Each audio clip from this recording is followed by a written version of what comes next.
Hello, lovelies. I'm back. This is Kimberly Purpoz, and welcome to my channel. Today, I want to do another video about crystal healing, using crystals for meditation. I saw this interesting article about digital technology, healing, and meditation.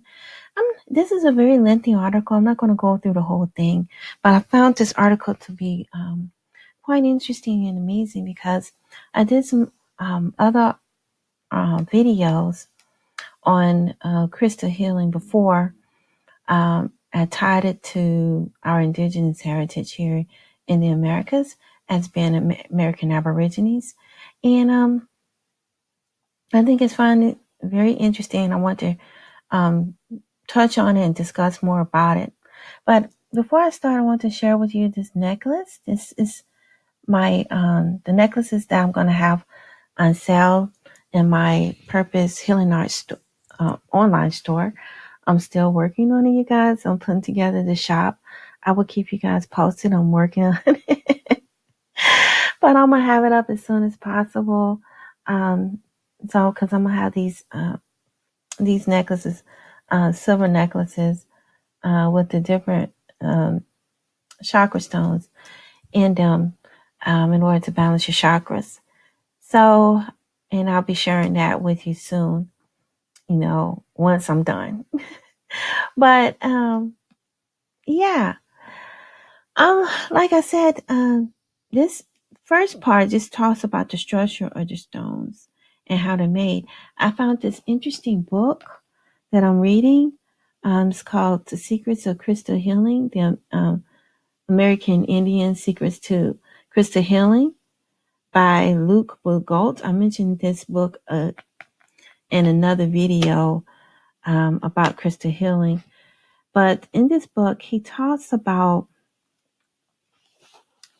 what the stones are made of and the structures. It says here, what is actually a crystal is a mineral substance, the molecular composition of what is arranged and geometrically fits in space. That is, say, the molecules and structures is a geometric way, some well aligned against the others. This phenomenon can be seen with the naked eye, since the crystal's molecular structure is visible from the outside. When you look at crystals, you see faces, angels, geometric planes, and sometimes a point. It's a reflection of geometric orders existing in a molecular plane with minerals, substance, reveal the crystalline structure through the visible geometric forms that we all call crystals. This is a arranged structure of molecules that gives the crystals its properties in an amplifier and transformer of energy. So like I said, crystals creates energy. It's a transformer of energy. It amplifies energy. And it's a great way of balancing your chakras. Your chakras, there's 7 chakras, main chakra points in the body. I'm pretty sure there's more. I'm going to touch on that in another video. But in this one, I just want to touch on, the healing properties of the crystals. But I just want to show you, I mentioned in another video about the technology part of, of crystals and how it was used by the indigenous people, and we stopped using it because we've been indoctrinated to believe in Christianity. And of course, when you believe in Christianity, oftentimes we tend to not look at other, healing practices because it's seen as being negative. And when we became colonized here in the Americas, you're taught to not believe in or to practice in your indigenous heritage, which is dealing with using crystals and understanding chakras and everything, astrology, numerology, all that stuff. Anything that goes outside of Christianity is deemed as being evil or terrible, and they use New Age and paganism to make it seem, encompass it as being that it gives this negative connotation and steers a lot of us from trying to understand and tapping into it. But when you study it more, there's more to crystals than meet the eye. And then the book goes on to say there are some microscopic crystalline substances such as agates and jaspers, which also contains molecular structures and geometrically organized in space. Unlike crystals, however, these forms are not visible to eye and they appear to be ordinary stones with geometric forms. Only under a microscope it is possible to see the thousands of little crystals in which they are composed. And then it says other substances also used in therapy are neither crystalline nor microcrystalline, such as coral and turquoise, but essential. It's a crystalline and microcrystalline mineral that are used. So, and then this author goes on and describes each quartz, it's different types of crystals and different types of stones. And so we shy away from, but when you study more about your heritage and indigenous roots and understanding about what the native people, the American Aborigines done, you learn that stones and crystals are used for amplifying energy.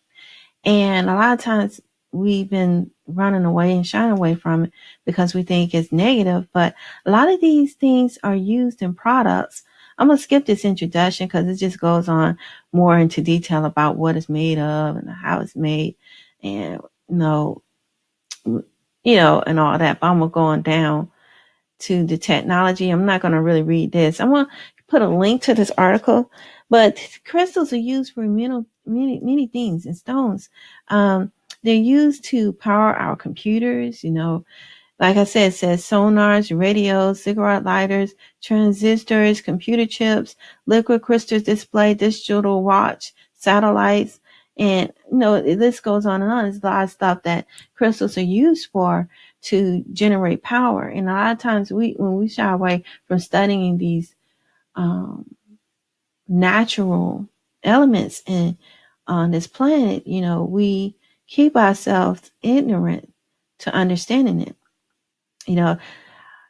Some of us should be understanding these things because, why are these companies going into these countries such as Africa, into Brazil, constantly digging up mines for these particular stones and crystals? Because they use them. They make money off of it, producing products. And it's not producing technology, And if these crystals and these stones are powerful enough to generate energy for cars, for different devices, then it can also balance and be used in other ways, spiritually, and probably healing properties as well. And that's what I'm saying. But I'm going to stroll down. This article touches on the indigenous because I want to focus more on the indigenous aspect and the metaphysical part to crystal healing. And I touch on this because this is something that a lot of us should be studying and learning about. A lot of us shy away from it. I was watching another YouTuber. She was talking about crystals and crystal healing. I think she took classes on it. And I believe she's a geologist, and she was talking about the science behind understanding crystals and how they heal, and how there's it's not just spiritual and metaphysical, it's also science behind it when it's used in technology as well. And so if it's used in technology and science, then obviously that it's very powerful enough to use in metaphysics and in healing as well. And it's something that we sort of shy away from and that we should definitely learn more about. But in this article, it talks about the metaphysical side to healing. And talks about how the natives, the American Aborigines, used these stones. And I believe a lot of times we also deter away from it because we think it's dealing with Native Americans. But a lot of our heritage and indigenous roots have been stolen and hijacked and covered and hidden from us to the point where we shy away from it because we thinking it only deals with Native Americans. But a lot of these tribes that are American Aborigines were also using these as well. It wasn't just the Native Americans. And so a lot of these tribes were American Aborigines. And if you look at the original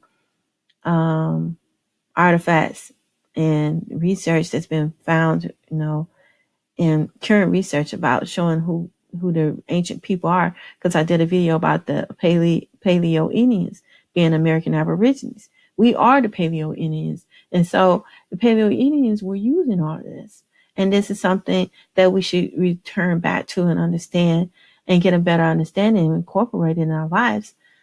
And also with the spiritual healing, I think that a lot of us need spiritual healing because we have lost our connection with our ancestors, with our identity and our heritage and history. That's why it's hard for us to connect and unify or come together on a lot of things, is because we missed out on learning the cultural and the spiritual side to what it is to be an American Aborigine.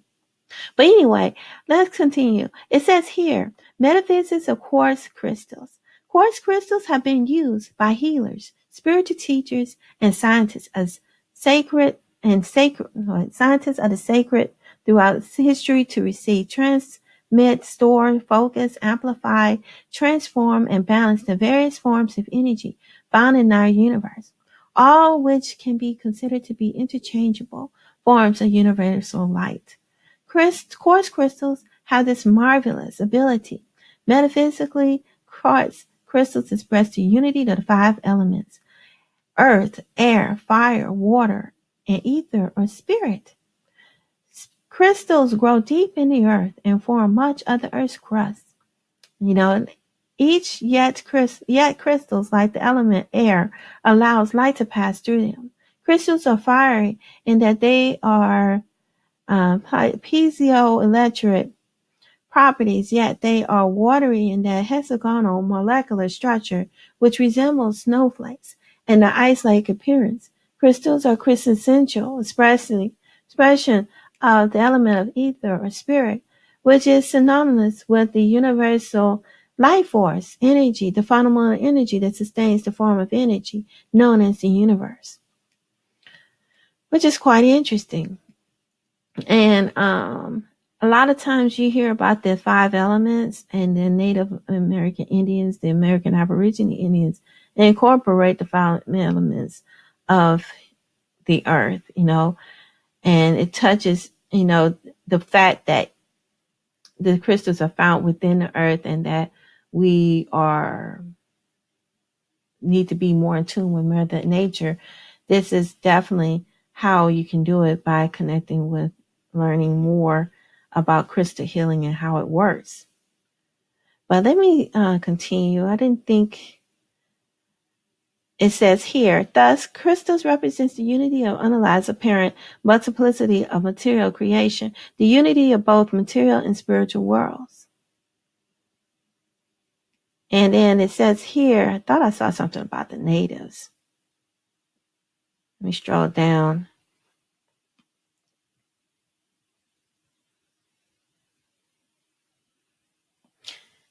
And then it says here, let's go on down.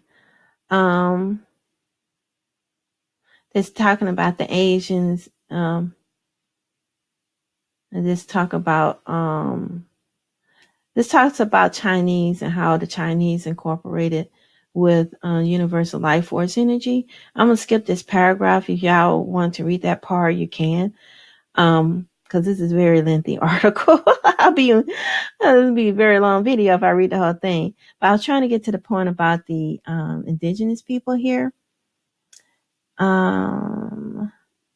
It says the animistic indigenous cultures around the world have always had an intuitive, holistic view of nature and of spiritual worlds. Their wisdom traditions grasp the Gaia, the theory of thousands of years ago, venerated the natural worlds as a goddess, nature's multitudinous manifestation, elemental, mineral, vegetable, and animals were recognized as a congregation of living spiritual beings and treated with appropriate respect. And see, that's what a lot of the indigenous people believe, that everything is a spirit. Everything has energy. For example, if you see a rock, to the Europeans, the invaders, the colonizer, in their way of thinking, you see a rock, the rock is just a rock. It's inanimate, it's not significant. But to the indigenous people, they may see that same rock as a living being, as an entity, and you respect that rock. So that's how that concept, the mindset, the belief, this definitely hit home as to how, especially that Gaia theory about Mother Earth, and how there's a mutual respect of all living things, including things that are considered inanimate, as being a spiritual entity.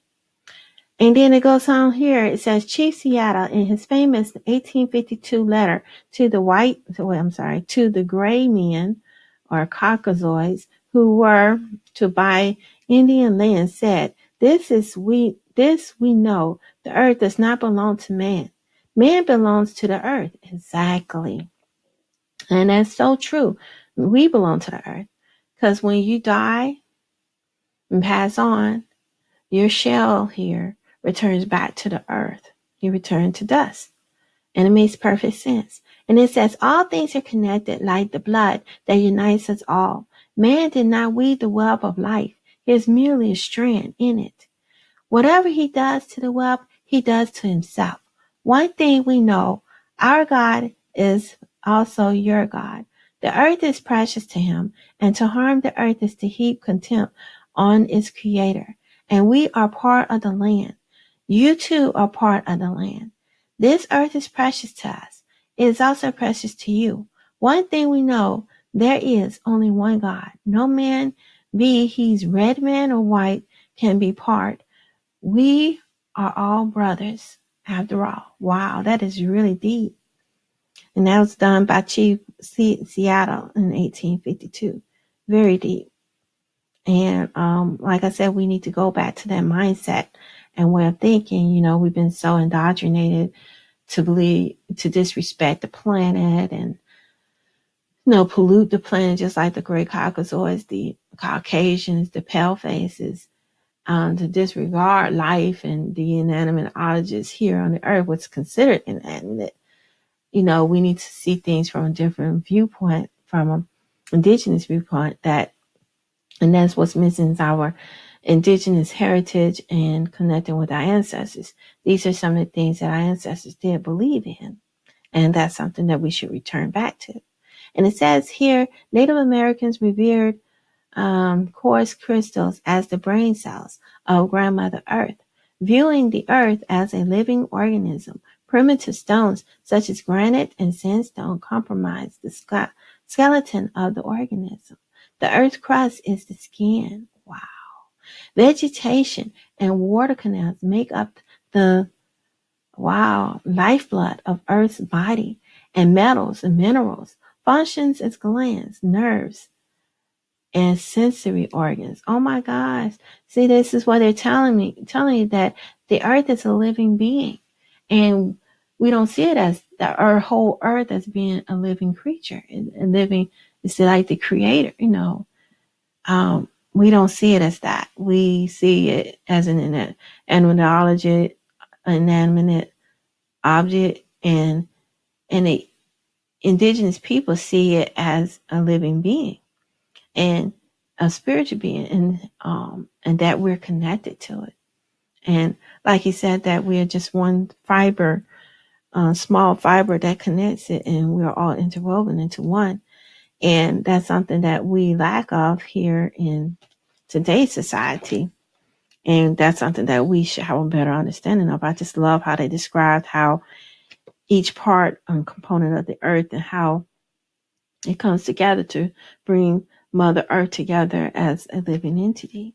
And that's something that we oftentimes don't see and realize that Earth is more than just a ball of air and land that anybody can just own. We should just all embrace and appreciate the land that we work on. That's why when the invaders came over here, the earth was so beautiful and pure.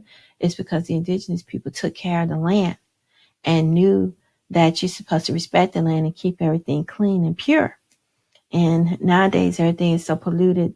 It's because everything is owned by companies and big special interest group by the 1% who owns the whole world, who wants to rule and own it. And this is not, the earth is not to be owned by anyone. Everybody is a piece of the earth, and we're supposed to come together as a collective, as one.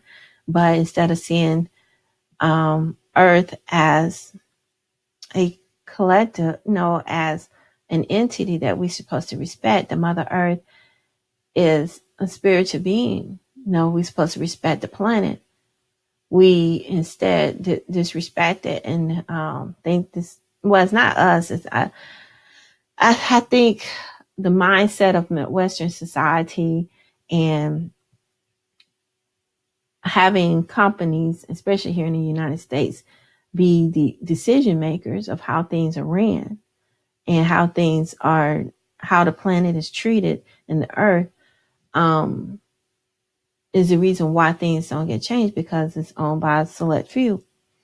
And that select few has selfish greed tendencies for self, and not about the whole. They don't look at the big picture. They look about what is beneficial to them as opposed to what is beneficial to the planet and Earth as a whole.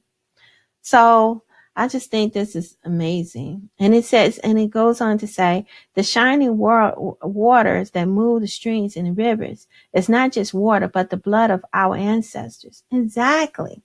Chisiala explained. If we sell out our land, you just remember that it is sacred. You must remember that it's sacred. See, these people don't see it as sacred. They do whatever to it and don't give a crap. Each ghostly reflection to the clear waters of the lakes tell the events, memories, and the lives of our people. The water murmurs in the voice of the Father's Father. The rivers are our brothers. They quench our thirst. They carry our canoes and feed our children. So you must give to the rivers the kindness you would give any brother. And see, wow, if everybody had this mindset about the world and planet, especially us as indigenous people, we as American Aborigines, we can start with ourselves. Start changing our mindset and seeing the world from a different perspective and seeing it and respecting it. Things can come about. There can be a major change on this earth plane, and we can make a real big difference. And then it says here, quartz crystals in the worldview act as the earth's brain, through which spirit, the universal mind, maintains communications with all parts of earth organisms, equilibrating the earth's temperature, moisture levels, and other important variables. In addition, quartz crystals and other gemstones collectively create and modulate the electromagnetic fields around the earth, which is a vital component of earth organisms. Auric fields and clear crystal quartz crystals, identified with the white light, represent the unifying vibrational frequency that harmonizes the 7 rainbow rays of Earth's many varieties of gems and crystals within the auric field.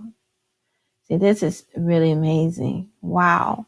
And it says thus, in the Native American tradition, any human being can attune to the power of the quartz crystal as in tune with Grandmother Earth and obtains the ability to communicate directly with the spiritual worlds. And see, that's why I was saying the reason why we were indoctrinated into Christianity and not believe in what our ancestors had was because we were torn from our spiritual world, a spiritual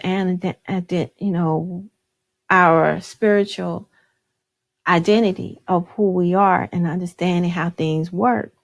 And see, when we're torn from our identity and understanding who we are and our understanding of culture, the history, our ancestors, and well as spirituality, this is what happened. We become fragmented. And this is why, and confused and lost. And I believe that Christianity bring more confusion because it's a religion, or it's a fake religion that was created by the colonizers to pull us away from who we really are and our identity. And that's something that we have to reconnect to and understand. And see, understanding crystals, I believe, is a mechanism to communicating spiritually. And that's why it's important to understand these stones, because it comes from the earth, the core of the earth. And it's a mechanism, it's a piece of the earth. And we see the quartz, like here on this necklace that I have, and this amethyst, this flat amethyst that I have, that I keep near my nightstand. I'm gonna go into details about the different stones later. You know, talking and understanding what each stone represents and what it means is a key to understanding more about our indigenous roots, our heritage, our ancestors, and having a better understanding of who we are as a person and what our mission is and purpose here in life. And I, that's why I wanted to talk about that. And I'm going to go into more details. I think I'm going to make this be the end of this video. I might do another part to it because I'm really interested in this knowledge about crystal healing.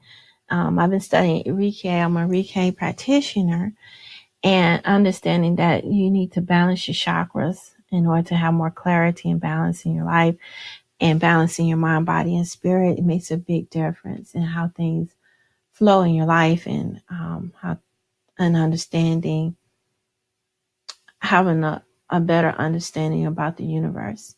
But yeah, I'm going to talk about more about crystal healing.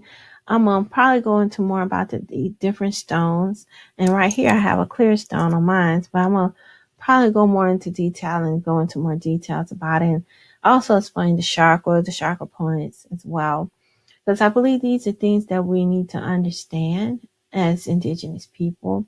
And it's a way of connecting back and grounding ourselves back to this earth.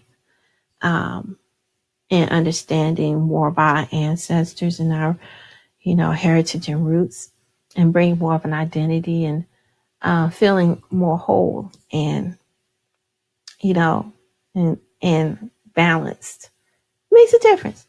But I can go on and on about this topic, guys. But anyway, please like this video, thumbs up, and don't forget to subscribe.